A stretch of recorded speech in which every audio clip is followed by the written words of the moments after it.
Hello guys. अभी तक हम चैप्टर 4 तक रिपेयर मेंटेनेंस एंड बिल्डिंग के बारे में देख चुके हैं। ठीक है, रिपेयर मेंटेनेंस और बिल्डिंग में 4 चैप्टर कंप्लीट हो गया है। आज हम 5वां चैप्टर स्टार्ट कर रहे हैं। ठीक है, तो ये जल्द ही 6 टोटल मिला के 6 चैप्टर हैं। 6 चैप्टर में कुछ ज़्यादा टॉपिक्स हैं। ठीक है, और ये धीरे धीरे एक एक करके जल्दी ही कंप्लीट कर देंगे। ठीक है, तो चैप्टर 5 नंबर हम आज स्टार्ट कर रहे हैं, material for repairing maintenance and protection.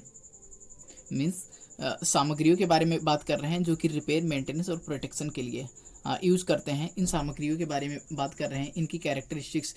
इस टॉपिक में हम क्या पढ़ने वाले हैं इसके बारे में पहले बता देते हैं। इस टॉपिक में हम पढ़ने वाले हैं जो सामान यूज़ कर रहे हैं, यानी कि रिपेयरिंग के लिए जो सामान यूज़ कर रहे हैं, या मेंटेनेंस के लिए, या प्रोटेक्शन पर्पस के लिए। ठीक है, तो इन सब में जो यूज़ करने वाले मतलब मटेरियल्स हैं, जो यूज़ होने वाले मटेरियल्स हैं या यूज़ करते हैं रिपेयर मेंटेनेंस करने के लिए और प्रोटेक्शन प्राप्त करने के लिए किसी स्ट्रक्चर को, तो उनकी कुछ कैरेक्टरिस्टिक्स देखेंगे कि उसकी बेसिक बेसिक क्या कहते हैं, बेसिक जो क्वालिटीज़ हैं क्या क्या होनी चाहिए, तो उसके बारे में देखने वाले हैं। Compatibility aspects of repairing material, जो इसके अनुकूल क्या क्या होगा। ठीक है, क्या क्या एक दूसरे में दोनों जो जिस चीज़ को हम रिपेयर कर रहे हैं और जो रिपेयर करने के लिए मटेरियल यूज कर रहे हैं, ठीक है, उनमें क्या क्वालिटी होनी चाहिए, मैच होनी चाहिए, तो हम उस चीज़ को वो उसके लिए परफेक्ट होगा, रिपेयर करने के योग्य होगा। तो इन सब के बारे में हम यहाँ पर कंप्लीट एनालिसिस करेंगे। ठीक है, तो स्टार्ट करते हैं। आज हमारा जो फर्स्ट टॉपिक रहेगा, basic characteristics of a good repair material. जो रिपेयर करने वाली मटेरियल है उसकी कुछ बेसिक या बेसिक प्रॉपर्टीज़ के बारे में देखेंगे। ठीक है, तो फर्स्ट हमारा हेडिंग देख लेते हैं क्या है। फर्स्ट हेडिंग डाल लेते हैं, basic characteristics. Basic characteristics of a good repair material.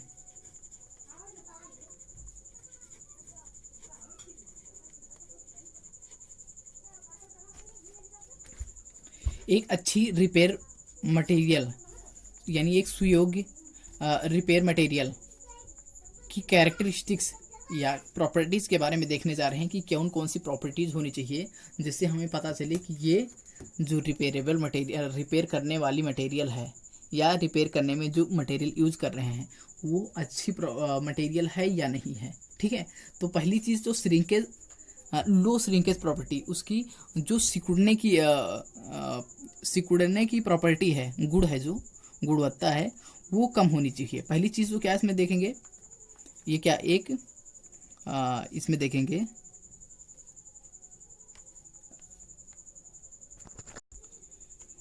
मरम्मत में या रिपेयर करने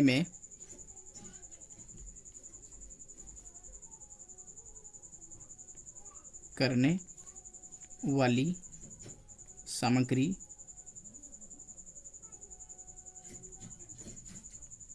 की गुणवत्ता पता कर रहे हैं। ठीक है, इसमें तो पहली चीज़ तो लो श्रिंकेज प्रॉपर्टी होनी चाहिए। इसके अंदर लो श्रिंकेज प्रॉपर्टी होनी चाहिए।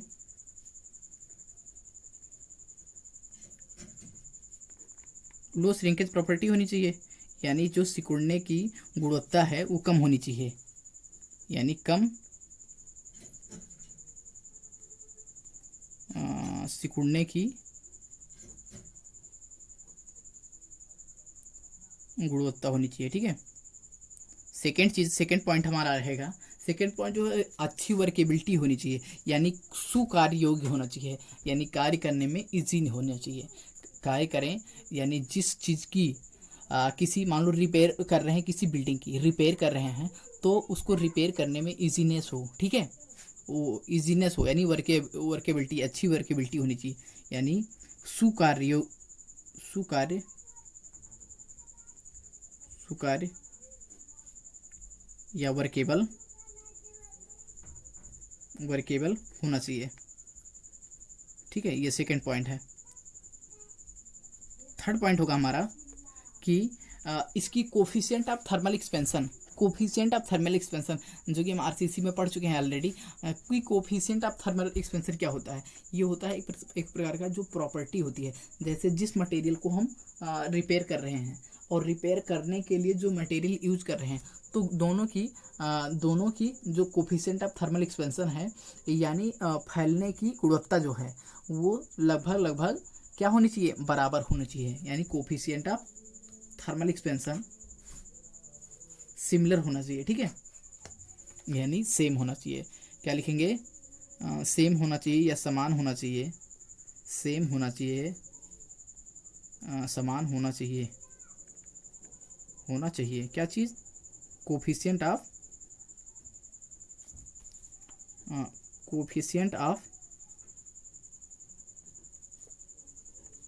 Of thermal expansion. यानी थर्मल एक्सपेंशन जो है, फैलाव जो टेम्परेचर की वजह से जो एक्सपेंड होता है उसकी प्रॉपर्टी, ये एक प्रकार की प्रॉपर्टी, ठीक है। ये क्या होना चाहिए, समान होना चाहिए। किस चीज़ का, जो रिपेयर करने वाला मटेरियल तथा ओल्ड मटेरियल ना, ओल्ड जिस चीज़ का रिपेयर कर रहे हैं तो वो पुराना हो गया है ना, तभी तो उसको रिपेयर कर रहे हैं। तो इसमें क्या लिखेंगे, रिपेयरेबल मटेरियल यानी मरम्मती सामान और मरम्मत करने वाली चीज़, यानी क्या लिखेंगे, रिपेयरेबल मटेरियल और बेस मटेरियल। रिपेयरेबल, जो रिपेयरेबल मटेरियल है यानी कि जो रिपेयर करने में यूज हो रहा मटेरियल, वो मटेरियल तथा बेस मटेरियल, जो जिसको रिपेयर कर रहे हैं उसे कहेंगे बेस मटेरियल ना। तो बेस मटेरियल का दोनों का क्या होना चाहिए, दोनों का कोफिशिएंट ऑफ थर्मल एक्सपेंशन समान होना चाहिए, ठीक है। ये चीज़ ये प्रॉपर्टी होनी चाहिए। अगली चीज़ क्या है, जो कलर और टेक्सचर, रिपेयर करने वाली चीज़ और रिपेयर होने वाली चीज़, रिपेयर करने वाले मटेरियल और रिपेयर होने वाले मटेरियल, दोनों का कलर और टेक्सचर सेम होना चाहिए। कलर यानी रंग तथा टेक्सचर क्या होना चाहिए, समान होना चाहिए। अगला चीज़ क्या देखेंगे, नेक्स्ट चीज़ देखेंगे कि इसका जो इन्वायरमेंटल से इको फ्रेंडली हो, मीन्स ये इन्वायरमेंट को हार्म ना पहुंचाए, नुकसान ना पहुंचा रहा हो। इन्वायरमेंट इको फ्रेंडली होनी चाहिए, इको फ्रेंडली होनी चाहिए, ठीक है। नेक्स्ट चीज़ क्या है, जो मैकेनिकल प्रॉपर्टीज़ है, मैकेनिकल प्रॉपर्टी जो रिपेयर करने वाला मटेरियल यूज़ कर रहे हैं जो, और रिपेयर होने वाली मटेरियल, ये जो बेस मटेरियल है, तो बेस मटेरियल और रिपेयरेबल मटेरियल या दोनों का क्या होना चाहिए, सेम होना चाहिए। क्या चीज़, मैकेनिकल प्रॉपर्टी। तो मैकेनिकल प्रॉपर्टी में क्या आ जाता है, स्ट्रेंथ आ जाता है, डक्टिलिटी आ जाती है, मेलेबिलिटी आ जाती है, ठीक है। Ductility, malleability, brittleness, hardness, toughness, ये सब चीज़ें क्या होती हैं, ये मैकेनिकल प्रॉपर्टी होती है, ठीक है। यांत्रिक गुण, mechanical property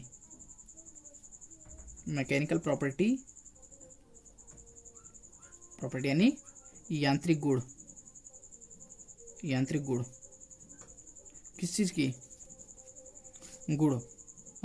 repairable material of repairable, जो रिपेयर करने वाले मटेरियल यूज कर रहे हैं, तथा बेस मटेरियल की मैकेनिकल प्रॉपर्टी सेम होनी चाहिए, बराबर होनी चाहिए, ठीक है। तथा बेस मटेरियल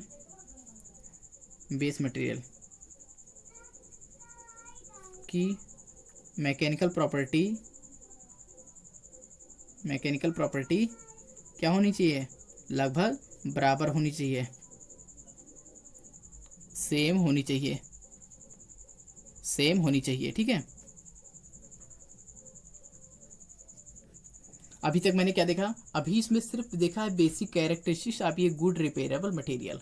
जो रिपेयर करने के लिए मटेरियल यूज़ कर रहे हैं उसकी क्या प्रॉपर्टी होनी चाहिए जिससे हम कह सकें कि वो अच्छी रिपेयरेबल मटेरियल, रिपेयर करने वाली मटेरियल है, तो मरम्मत करने वाली मटेरियल है, यानी सामग्री है। ठीक है, तो उसमें पहली चीज़ क्या बताया, पहला बताया है लो श्रिंकेज, जो उसमें सिकुड़न वाली प्रॉपर्टी है वो कम होनी चाहिए, वर्केबल होना चाहिए यानी कि सुकार्य होना चाहिए, कार्य करने में इजीनेस मिले। ठीक है, कोफिशिएंट ऑफ थर्मल एक्सपेंशन और क्या है मैकेनिकल प्रॉपर्टीज़, मैकेनिकल प्रॉपर्टीज़ में क्या आ जाता है, डक्टिलिटी, मैलेबिलिटी, हार्डनेस, टफनेस, ये सब रिजिलियंस, ये सब चीज़ें लगभग क्या होनी चाहिए, लगभग सिमिलर होनी चाहिए या आसपास ही होने चाहिए, दोनों एक दूसरे के क्लोज होनी चाहिए उनकी प्रॉपर्टी। ठीक है, close to each other, properties of mechanical property of repairable material तथा base material should be close to each other, यानी दोनों एक दूसरे के आसपास उनकी प्रॉपर्टीज होनी चाहिए कि जिससे कि दोनों को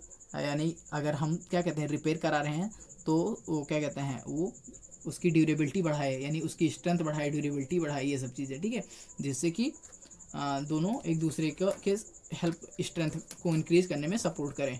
ठीक है, नेक्स्ट हेडिंग हमारा होगा compatibility aspects of repair material. अगर हम देखें कंपैटिबिलिटी यानी अनुकूलता किसके आधार पर, aspects of repair material means repair material के की अनुकूलता कि किस किस चीज़ में ये ज़्यादा अनुकूल रहेगा, यानी मीन्स कंपैटिबल रहेगा। तो देख लेते हैं, ये नेक्स्ट हेडिंग रहेगा हमारा compatibility, compatibility aspects of repair material, of repair material.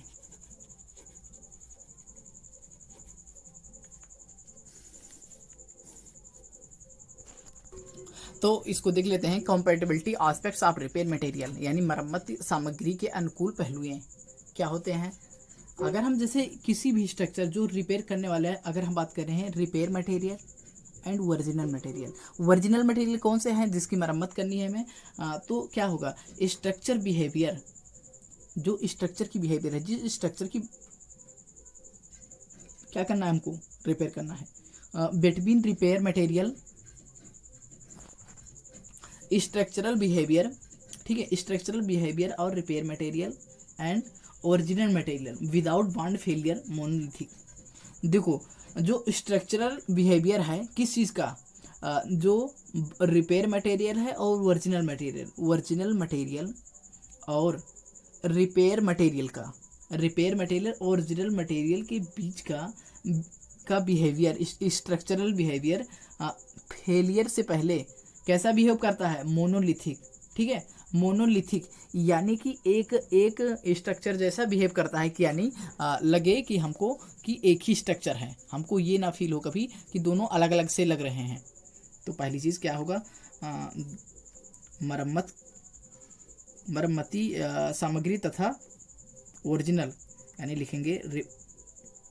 लिखेंगे स्ट्रक्चरल बिहेवियर किस चीज़ का, रिपेयर मटेरियल, रिपेयर मटेरियल। ठीक है, तथा किस चीज़ का, ओरिजिनल मटेरियल के बीच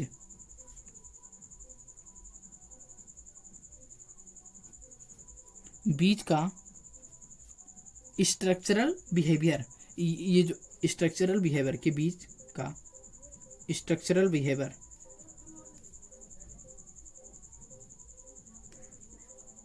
कैसा होना चाहिए, मोनोलिथिक होना चाहिए कि सेम एक ही स्ट्रक्चरल बिहेवियर एक खंड जैसा यानी अखंड होना चाहिए, यानी मोनोलिथिक होना चाहिए।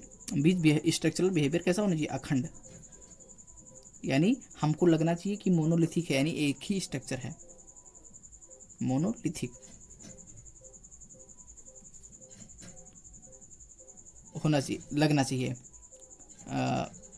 कब तक, जब तक फेलियर ना हो जाए, दोनों के बीच में फेलियर ना जाए तब तक तो हमें कैसा लगना चाहिए कि एक ही स्ट्रक्चर है। अप टू फेलियर यानी जब तक कि कोई फेलियर या विफलता कोई विफलता ना विद्यमान हो जाए, विफलता ना विद्यमान हो जाए।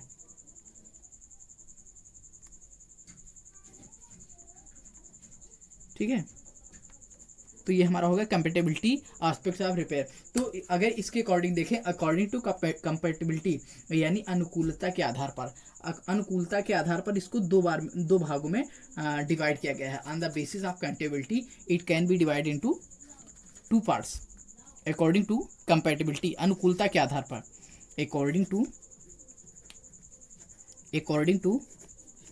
कंपेटेबिलिटी यानी अनुकूलता के आधार पर, कंपेटिबिलिटी यानी अनुकूलता के आधार पर it can B divided into two parts. First होगा कंपैटिबिलिटी मटेरियल, पहला होगा कंपैटिबिलिटी मटेरियल या compatibility mechanical property, mechanical property. ठीक है, यानी यांत्रिक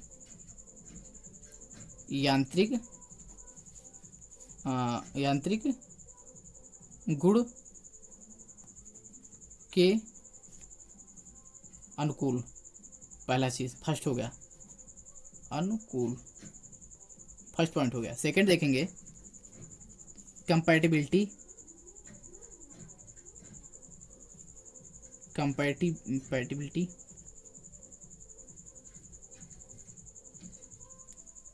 कोएफिशिएंट ऑफ थर्मल एक्सपेंशन,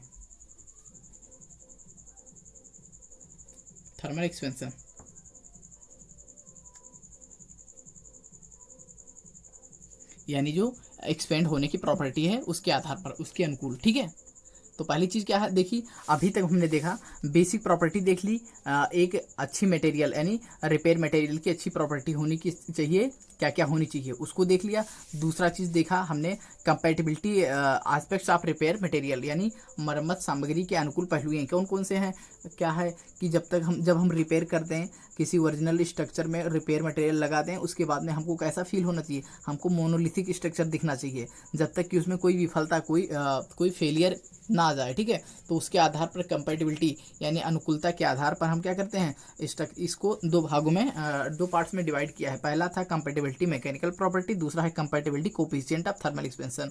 तो यानी पहला है कंपैटिबिलिटी मैकेनिकल प्रॉपर्टी में देख लेते हैं क्या होता है। ठीक है, कंपैटिबिलिटी मैकेनिकल प्रॉपर्टी फर्स्ट है, इसको क्या बोले थे हिंदी में, इसको बोले थे यांत्रिक गुण के अनुकूल। ठीक है, पहला चीज है, फर्स्ट पार्ट है यांत्रिक गुण के अनुकूल, कंपैटिबिलिटी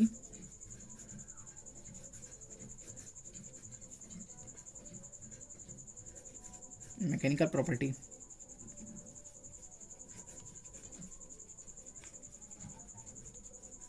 ठीक है,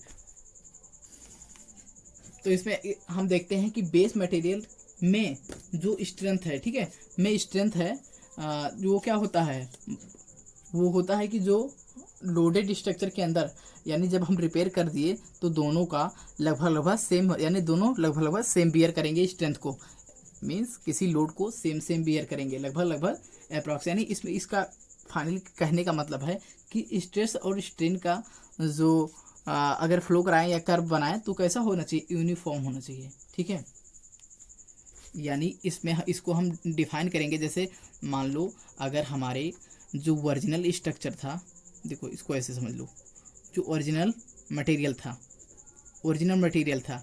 उसकी स्ट्रेंथ कितनी थी, M20 ग्रेड की थी। ठीक है, तो हमको जो रिपेयर मटेरियल करा रहे हैं, रिपेयर वाला मटेरियल यूज कर रहे हैं, उसकी भी स्ट्रेंथ कितनी होनी चाहिए, उसकी भी स्ट्रेंथ हमको मिलनी चाहिए M20 ग्रेड का ही मिलना चाहिए। ये कहने का मतलब इसमें अकॉर्डिंग टू स्ट्रेंथ, इसमें सामर्थ्य के आधार पर या अनुकूल इसे डिफाइन किया जाता है या परिभाषित किया जाता है। ठीक है, परिभाषित की जाती है।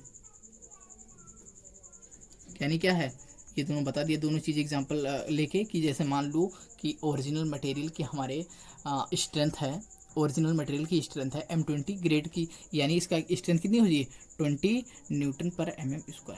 ठीक है, तो इसकी भी कितनी होनी चाहिए रिपेयर मटेरियल की, इसकी भी 20 न्यूटन पर mm होनी चाहिए। ठीक है, ये एक प्रकार, ये एग्जाम्पल लेके बता दिए हैं। ठीक है, ऐसे याद रखेंगे इसको।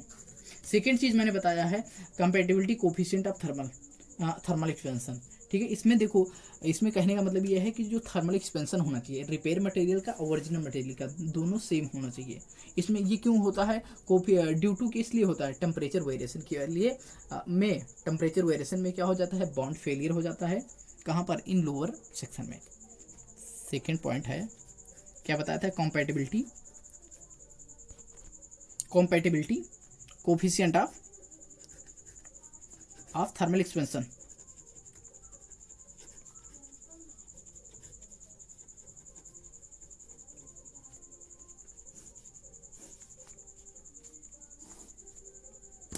इसका मतलब है जो थर्मल एक्सपेंशन होना चाहिए, coefficient of thermal expansion, coefficient of thermal expansion